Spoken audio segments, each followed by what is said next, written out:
What's going on, all my concept thinkers out there? Super excited to be back with you today. Sorry, just left the gym, so I'm all over the place. But I'm gonna make this short, sweet, and to the point. So I get asked this question a lot. All right, how do you know, Mr. J. Howard, how do you know if it's a flip or a wholesale? And before I dive into the dynamics or the 5 steps that I look at before how I analyze a deal, I'm gonna say if this video brings you any type of concept, this content brings you an idea, a strategy, an improvement or an enhancement to the deals that you're already making, and you want to stay tuned, I need you to like and subscribe to this channel. Like the video, subscribe to the channel, take advantage of MrJHoward.com. Of course, some extremely good tools there for you. Sorry about my phone. Some good tools there for you to take advantage of, some free tools for you to take advantage of, and of course, we have the How to Make 5K Before 5 O'Clock Wholesale Enterprise course. It's going to teach you how to do wholesale deals from start to finish, all the way to the bank, and we keep it growing from there. So let's dive straight into it without further ado.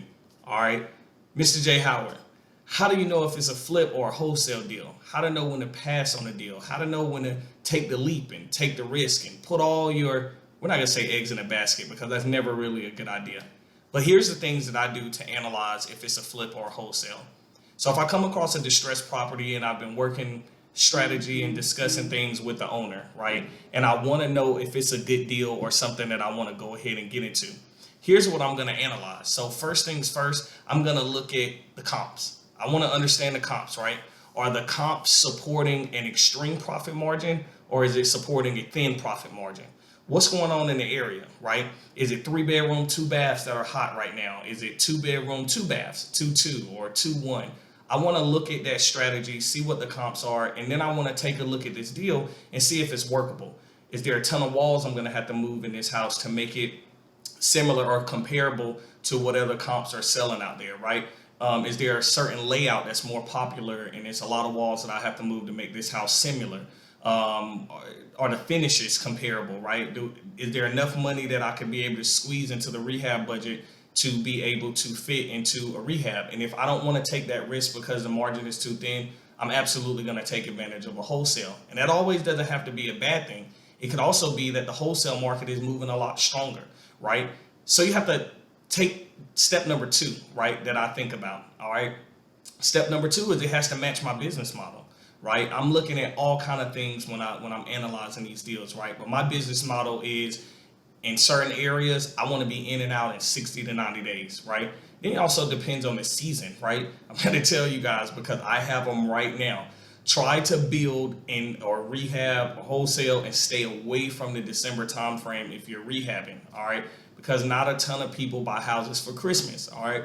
Now, you do still see some activity, but just pay attention to what that market is. Obviously, summer market is pretty hot, but we're seeing some turnaround with beginning of the year. It just depends on how your market is, so pay attention to that. Step number 3 is going to be evaluate my time and my money. After I make sure, this is kind of pulled into matching my business model a little bit, but after I make sure that it matches, I want to take advantage of the notes that show if my time is worth it, right? If I analyze this deal over 90 days, and I'm not telling you your worth, I'm telling you my time and money.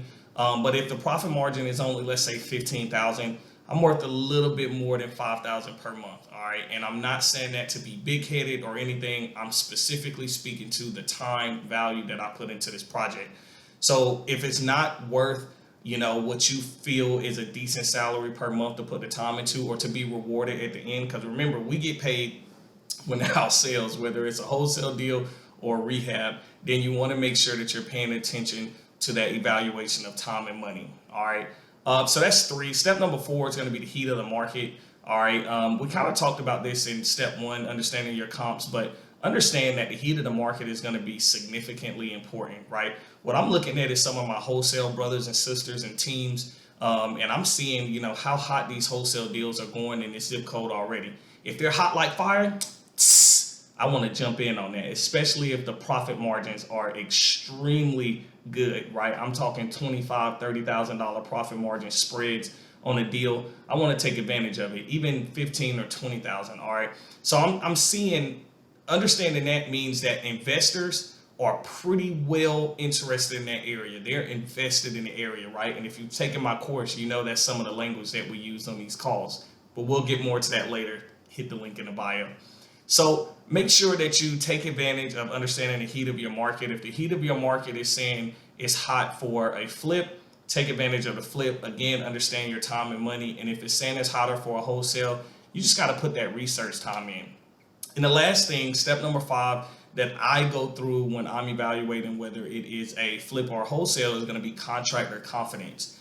Now, there's no perfect chart that's going to help you get through this step here. This is specifically going to be from number 1, your walkthrough, which by now you probably already done with a contractor, hopefully several, right? Depending on, what trade they specialize in, your plumbers, your electricians, your framers, whatever the case may be, and you've walked through with them.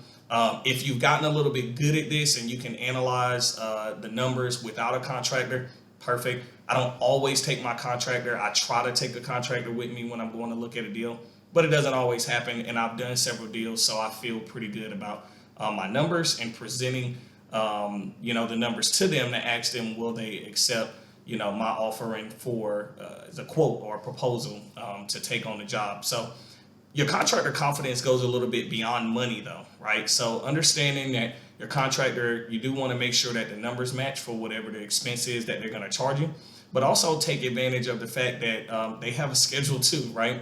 And if they don't solely work for you, meaning they work for other contractors, flippers, wholesalers, whatever the case may be, or wholesalers, then you want to make sure that their time matches your time frame. So if you have a 90-day strict deadline, you want to make sure they're able to commit to that deadline and be there every day and have their guys or gals there to be able to get the job done, right? So money, time, and then of course, just their overall dedication to you as a project manager, flipper, whatever you go by, making sure that, when things pop up or things get sticky, they're going to be able to help you out, right? Come through in the clutch, all right? We want to make sure that these people are dedicated to the relationship that you have, because this project is very important to your business model. Obviously, it has some importance to them too. They're going to make some money off of it.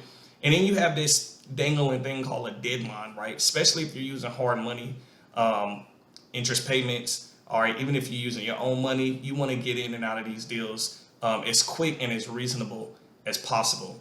So these are the 5 ways that I analyze whether it's a flip or a wholesale deal. Just to quickly recap, and I'll make sure that I put these down in the notes. You're going to understand your comps. You're going to make sure it matches your business model. You're going to evaluate your time and money. You're going to understand the heat of the market. And then, of course, your contractor confidence. So again, I go by Mr. J. Howard. I hope these tips help you to build your next deal from start to the bank. Let me know if you have any questions. Leave some comments down below. Thank you so much, and I'll see you at the bank.